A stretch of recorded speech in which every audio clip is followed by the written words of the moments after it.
Welcome to Lit with Ernest, where we dive into the heart of literature and uncover the truth about the books that shape us. Today, we're talking about Martin Luther's 95 Theses, a work that sparked a revolution in thought, faith, and culture. It's the early 16th century, and the Catholic Church is facing criticism for its corruption and abuse of power. Martin Luther, a German theologian and monk, is fed up with the Church's practices, particularly the sale of indulgences, which allowed people to buy their way into heaven.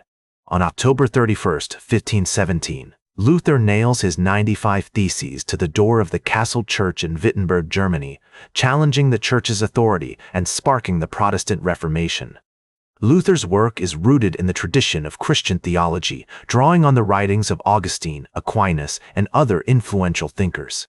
However, Luther's critique of the Church also reflects his engagement with humanist thought, which emphasized individualism, critical thinking, and a return to classical sources. The 95 Theses can be seen as a product of this intellectual ferment, combining theological rigor with a commitment to reform. One of the key literary features of the 95 Theses is its use of rhetorical devices such as metaphor, allusion, and repetition. For example, in Thesis 62, Luther writes, "The true treasure of the Church is the merits of Christ and the saints." This statement is not only a theological affirmation, but also a masterful use of language, employing the metaphor of treasure to convey the value of spiritual riches over material wealth.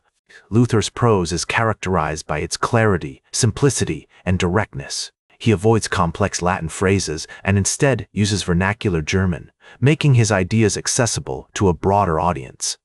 This linguistic choice reflects Luther's commitment to democratizing knowledge and challenging the Church's control over theological discourse. The 95 Theses has had a profound impact on Western literature and culture. It influenced thinkers like John Calvin, Huldrych Zwingli, and John Wesley, who developed their own theological systems in response to Luther's ideas.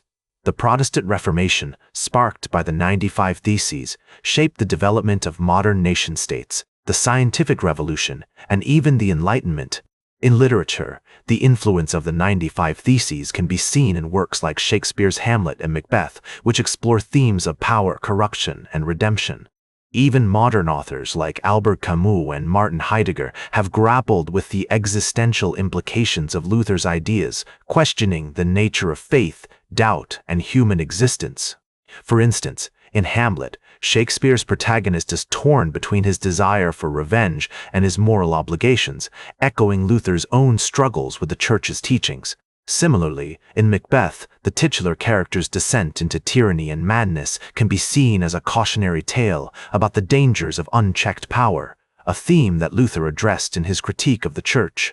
The 95 Theses also has practical applications in contemporary culture. In an age where institutional power is often contested, Luther's work reminds us that true courage is not about avoiding conflict, but about confronting it head-on. In conclusion, Martin Luther's 95 Theses is a literary work that has left an indelible mark on Western culture. Its significance extends beyond the realm of theology to encompass literature, philosophy, and politics. That's all for today's Lit with Ernest. Like this episode if it hit true. Share it if you respect honest talk about books. Subscribe because we'll do this again. This is Ernest, signing off.